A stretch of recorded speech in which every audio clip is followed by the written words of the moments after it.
Selamat siang Tribuners, kembali lagi dengan saya Iga Almira pada segmen Tamu Tribun. Dan tamu kita hari ini dari Ketua LPP DPW PKB Maluku Utara, Pak Muksin Amrin. Apa kabar Pak? Alhamdulillah sehat. Alhamdulillah. Nah, kita kalau kedatangan tamu dari kader partai berarti pasti ngomongin tentang pemilu 2024. Iya, pasti itu. Iya. Nah, apalagi temanya hari ini tuh PKB Maluku Utara penuhi kursi DPRD, rebut Gubernur Maluku Utara Jasri Usman ke Senayan. Nah, itu 3 poin pentingnya tuh. Nah, tapi kita ke DPRD dulu nih. Gimana nih? Ini pertanyaan yang selalu saya ajukan ke kader partai yang hadir menjadi tamu Tribun. Tapi ini pertanyaan yang penting banget juga nih Pak. Nah, gimana sih kesiapan sejauh ini dari PKB untuk bacalek DPRD khususnya di 10 kabupaten kota dan provinsi? Kesiapannya sudah seperti apa? Dan katanya udah proses hasil uji kelayakan dan kepatutan bacalek di PKB. Nah, boleh dijelaskan juga sekalian oleh Pak Muksin, silakan. Iya, pertama begini,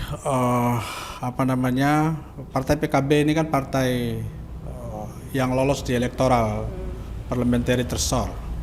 Jadi kalau bicara soal kesiapan, tentu setelah pasca KPU menetapkan jadwal tahapan pemilu digelar, kita sudah siap untuk mengikuti verifikasi syarat partai politik. Walaupun ada putusan Mahkamah Konstitusi yang sedikit meringankan kira-kira begitu terhadap partai politik yang berada di elektoral yang tidak lagi ikut verifikasi faktual, hanya verifikasi administrasi saja.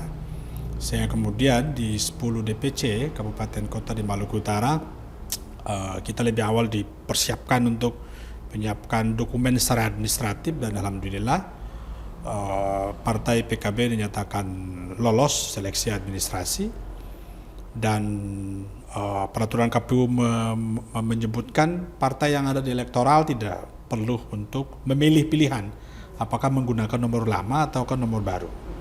Sehingga keputusan DPP ya kita menggunakan nomor urut 1 sebagai nomor urut lama yang masih kita tidak lagi butuh sosialisasi lebih banyak di kalangan masyarakat. Itu tahapan yang pertama kita sudah lewati.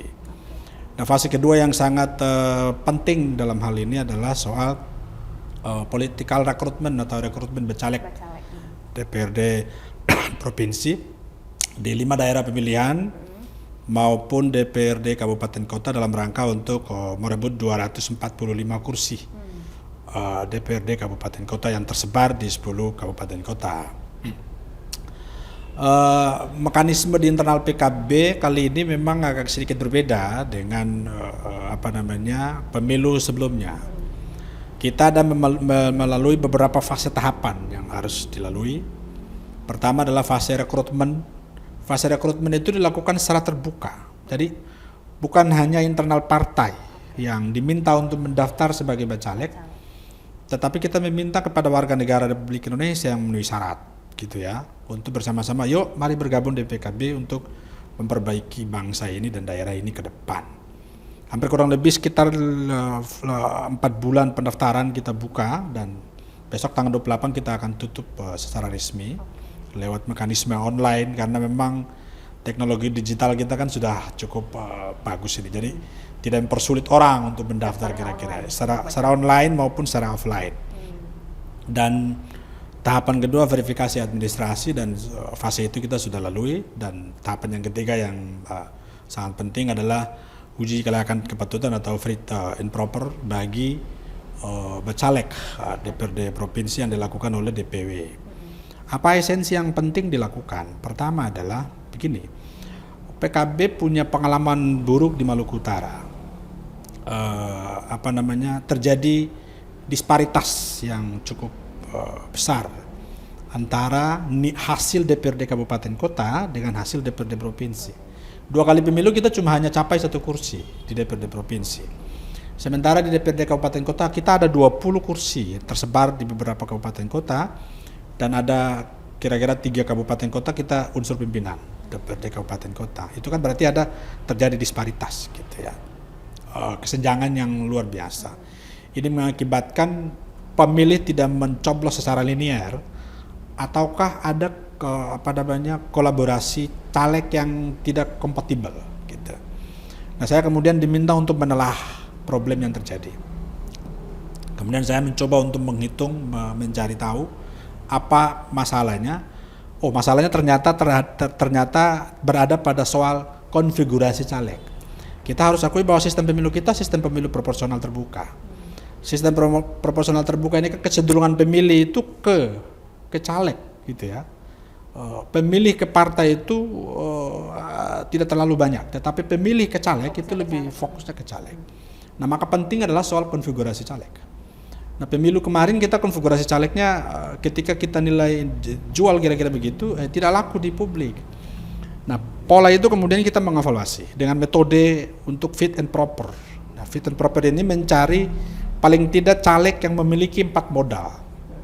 Pertama adalah modal sosial. Modal sosial ini kan apakah caleg ini kehidupan sehari-harinya melekat dengan masyarakat atau tidak.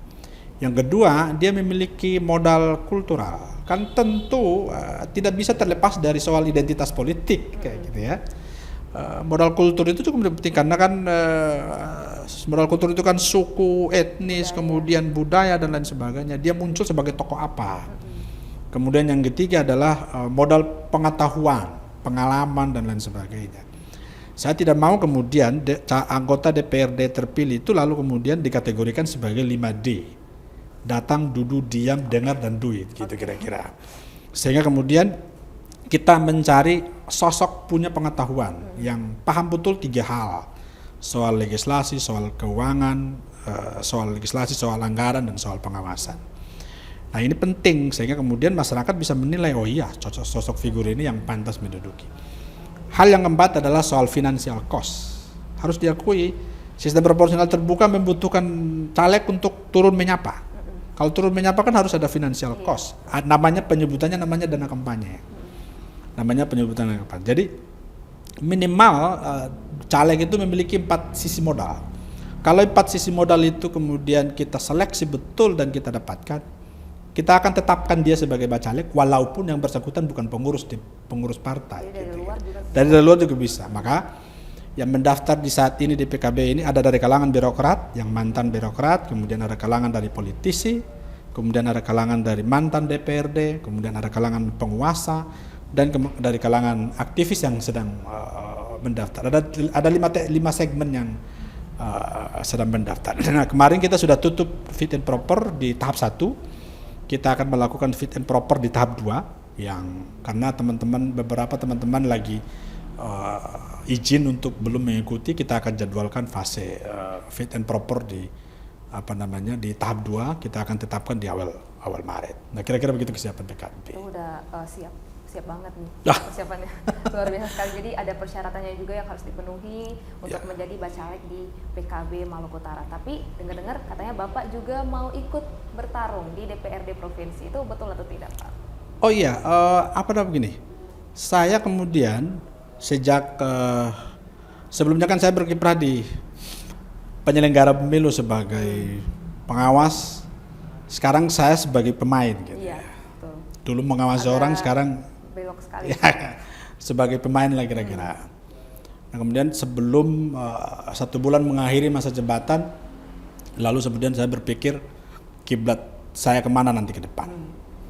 Pikiran saya begini, ke penyelenggara pemilu ini kan cuma hanya mengurusi diri dan keluarga. Iya. Gitu ya. Dan sementara setiap saya turun di halaman kampung saya di daratan Halmahera, ada kondisi sosial ekonomi yang belum tersentuh secara langsung. Soal jalan, akses jalan, misalnya di Gane Barat, Gane Timur itu orang mau ke Bacat dan orang mau ke Ternate lebih mudah ke Ternate daripada ke Bacat. Gitu. Kemudian ongkosnya lebih besar dibanding situ. Nah, problem yang terjadi ini kan soal kesehatan, soal akses kesehatan, soal ekonomi, soal pendidikan. Lalu kemudian masyarakat meminta saya untuk maju. Saya bilang bismillah. Sehingga kemudian saya bergabung di PKB, meniatkan diri untuk mengikuti kontestasi politik di Dapil 4 Halmahera Selatan yang tersedia 9 kursi. Jadi memang salah satu, saya kemarin juga diuji oleh tim penguji. Oke, jadi ikut juga? Ikut juga untuk mengikuti fit and proper yang diuji oleh kalangan akademisi, karena kita punya fit and proper itu pengujinya itu dari kalangan akademisi, kalangan kampus. Hasilnya gimana tuh Pak? Hah? Hasilnya gimana? Kita belum tahu hasilnya. Oke, belum tahu hasilnya. Oke. Nah, itu untuk DPRD Kabupaten Kota dan Provinsi. Nah, sekarang kita ke Pak Jasri Usman, atau yang sekarang dia masih aktif ya sebagai Wakil Wali Kota Ternate bersama Pak Tauhid Soleman. Tapi katanya juga bakal bertarung ke Senayan untuk pemilu 2024 nanti. Nah, itu betulkah atau tidak? Karena Pak Tauhid juga kan bakal lanjut 2 periode nih. Berarti otomatis wakilnya diganti dong kalau Pak Jasri ke Senayan. Itu gimana tuh, diganti kah atau mungkin ada? Hitungan kita begini.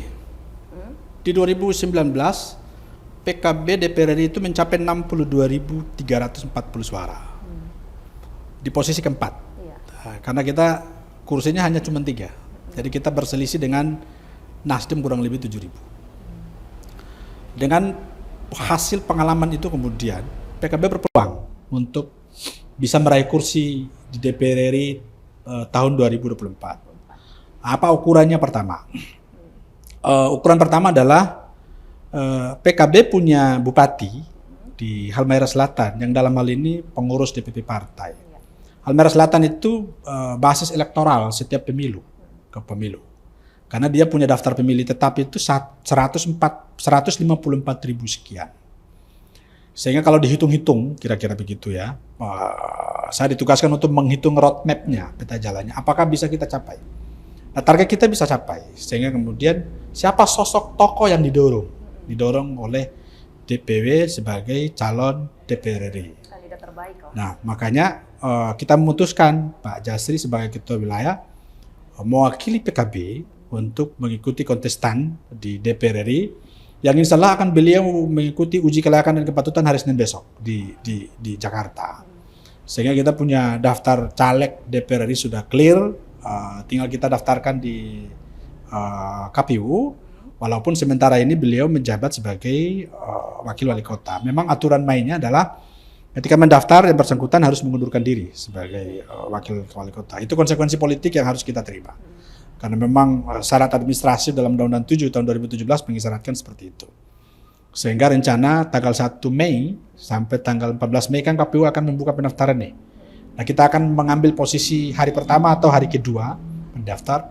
Disitulah beliau akan menyatakan mundur dari wakil wali kota pada saat itu. Nah, itu dari PKB gimana tuh? Ada penggantinya mungkin untuk wakil? Itu nanti akan mekanisme politik akan jalan.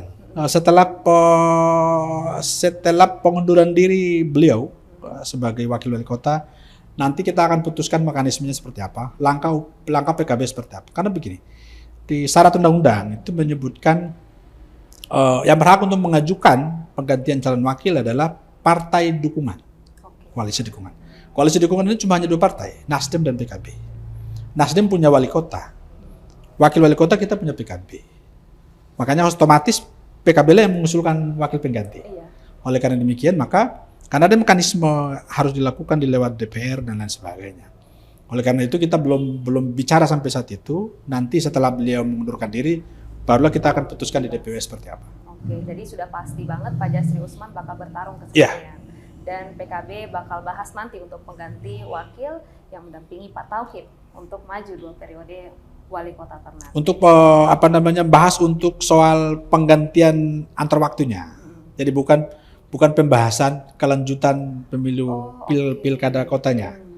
Jadi pembahasan yang kita nanti akan bahas adalah apakah ketika wakil wali kota ini mundur, apakah PKB mengajukan penggantian wakil untuk menghabiskan masa sisa jabatan ataukah tidak. Untuk pencalonan ke depan sampai saat ini kita belum bahas. Terima kasih. Oke, baik.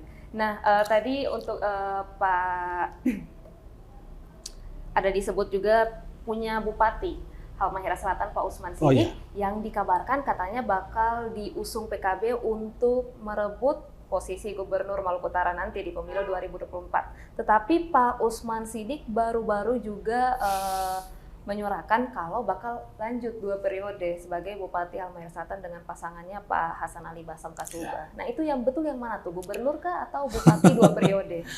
Gini, politik ini kan dinamis gitu ya. Statistik politik itu bisa saja sewaktu-waktu menit berubah begitu, sedetik berubah. Karena kontestasi politik ini kan suatu arena permainan yang sah dan legal menurut hukum. Jadi orang bisa melakukan apa saja tergantung dinamika politik yang berjalan. Pemilu gubernur itu nanti fase tahapan yang akan berjalan itu nanti bulan November 2023 tahapan akan mulai berjalan pilkada. Dari situ maka kecenderungan pembahasan pilkada sudah mulai jalan. Memang sekarang wacana sudah mulai jalan soal itu. Karena kan pendaftaran calon kepala daerah itu sesuai jadwal yang dirancang oleh KPU, walaupun peraturan KPU-nya belum resmi keluar. Itu pendaftarannya akan nanti September 2024. Karena menunggu hasil pemilu. Ya kan? Karena kendaraan yang akan mendorong calon gubernur, calon bupati, wali kota itu adalah kendaraan yang hasil pemilu 2024 di tanggal 14 Februari. Nah, memang kita punya target sesungguhnya. Target kursi DPR provinsi ini kan kita target 7 kursi. Jadi 5 daerah pemilihan kita target isi satu-satu, dan plus dapil 4 Halmahera Selatan kita bisa targetkan lebih dari 1. Syarat calon gubernur itu 9 kursi. Nah, di internal PKB sudah mulai bicara soal itu. Tetapi kita belum berani memutuskan soal siapa sebenarnya akan diusung.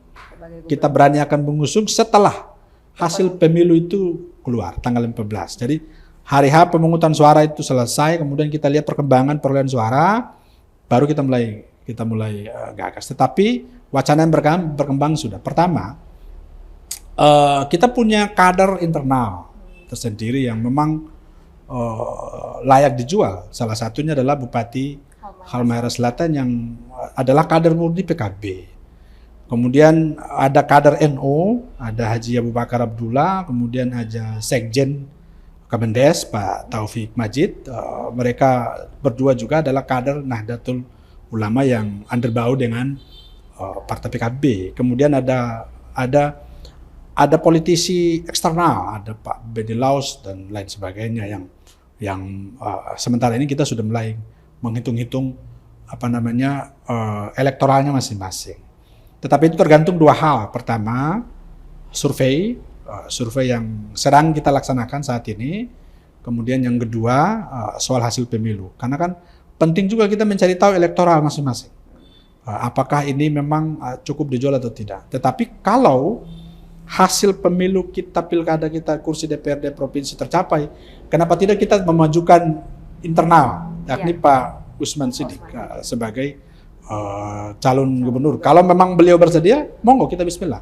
Kalau kita cukup meraih kursi di DPRD provinsi. Tapi untuk bicara sampai memutuskan, tunggu saatnya bulan Februari. Oke, jadi tunggu selesai hasil pemilu, baru diusulkan, tapi lebih baik dari kader partai ya Pak Usman tadi ya. Kalau Pak Usman bersedia, tapi kayaknya Pak Usman mau 2 periode tuh. Makanya tadi saya bilang politik ini kan dinamis, perkembangannya. Mungkin nanti Pak Usman bakal berubah pikiran. Iya. Oke. Nah Pak Muhsin, kita boleh bahas tentang presiden gak sih? Karena partai PKB katanya berkoalisi dengan Partai Gerindra. Nah, kalau berkoalisi dengan Partai Gerindra berarti capresnya Pak Prabowo, ya kan? Apakah dari kader sendiri mungkin ikuti Partai Gerindra atau Partai PKB? Apakah bakal mencalonkan Pak Prabowo, ikut mendukung ya istilahnya mencalonkan Pak Prabowo, atau mungkin dari PKB Pak Muhaimin atau Cak Imin ya katanya untuk calon sebagai capres, atau mungkin pasangan Pak? Iya begini, kesepakatan partai politik antara PKB dengan Gerindra adalah kesepakatan politik soal perkembangan politik Pilpres gitu ya. Sampai sejauh ini belum ada kesepakatan siapa capres dan siapa cawapres gitu ya. Jadi penandatanganan kesepakatan waktu di Jakarta itu adalah kesepakatan politik kerjasama antara Gerindra dengan PKB dan ditindaklanjuti dengan pembentukan sekber, sekretariat bersama. Dan ini adalah forum kesepakatan politik ya untuk dan ujung-ujung memang mencari sosok capres dan cawapres. Tetapi di internal PKB sampai saat ini kita masih memutuskan ketua umum Gus Caimin sebagai calon presiden. Dan itu adalah komitmen partai politik. Soal nanti urusan peta politiknya bagaimana ke depan gitu ya, Nah, itu kita akan lihat treatment peta politik nasional yang akan berjalan sampai saat ini. Tetapi memang arahannya adalah di daerah-daerah juga harus ada kesepakatan politik antara Gerindra dengan PKB. Untuk di Maluku Utara sampai sejauh ini kita belum ketemu. PKB dengan Gerindra belum ketemu duduk bersama bicara soal kesepakatan politik. Apakah kesepakatan politik secara nasional itu berembet sampai daerah begitu ya? Tapi arahan pusat memang begitu. Nah, kita akan lihat perkembangan apakah memang kesepakatan antara Gerindra dan PKB ini melahirkan sosok capres dan cawapres. Gerindra masih tetap mengusung Prabowo sebagai capres, PKB tetap mengusung Gus Caimin sebagai capres. Nah, keputusan politik ini akan diputuskan setingkat nasional beberapa bulan ke depan gitu kira-kira. Jadi belum ada kesepakatan. Belum. Tetapi dari PKB tetap mengusung Pak Caimin sebagai capres dan Gerindra tetap Pak Prabowo.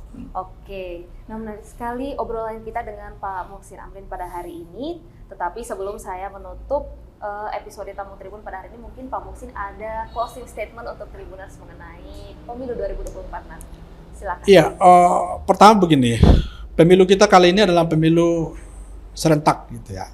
Dan ini baru pertama sejarah Indonesia menggelar dua segmen pemilu dilakukan secara bersamaan, baik pemilu maupun pilkada di tahun 2024. Kiranya tentu akan membuat irama permainan politik yang berbeda dengan pemilu sebelumnya, maka dibutuhkan kerjasama dari partai politik, kemudian penyelenggara pemilu, KPU Bawaslu sebagai pelaksana teknis yang melaksanakan, sehingga tidak menciptakan pemilu di Maluku Utara ini carut-marut. Gitu. Nah, sehingga partai politik punya berkepentingan untuk menyukseskan pelaksanaan pemilu, tetapi penyelenggara pemilu, KPU dan Bawaslu juga harus komitmen untuk menyelenggarakan pemilu secara prosedural. Sehingga apa yang kita cita-citakan sebagai pemilu yang demokratis, pemilu yang bebas dari politik uang, itu kita bisa capai di pemilu tahun 2024. Karena yakin dan percaya Maluku Utara punya beberapa pengalaman. Saya di Bawaslu sebelumnya 10 tahun sudah memperbaiki mekanisme pemilu dengan baik. Mudah-mudahan pemilu tahun 2024 menjadi lebih baik dibanding dengan pelaksanaan pemilu sebelumnya. Demikian. Nah, sukses terus untuk Partai PKB dan Pak Muhsin juga yang katanya mau calon DPRD Provinsi nanti. Ya, sukses terus. Dan mungkin itu saja obrolan kita dengan Ketua LPP DPW PKB Maluku Utara, Pak Muhsin Amrin. Semoga episode kali ini bermanfaat untuk tribun kalian. Saya Igal Mira pamit undur diri. Terima kasih dan sampai jumpa. Terima kasih sudah nonton. Jangan lupa like, subscribe, dan share ya.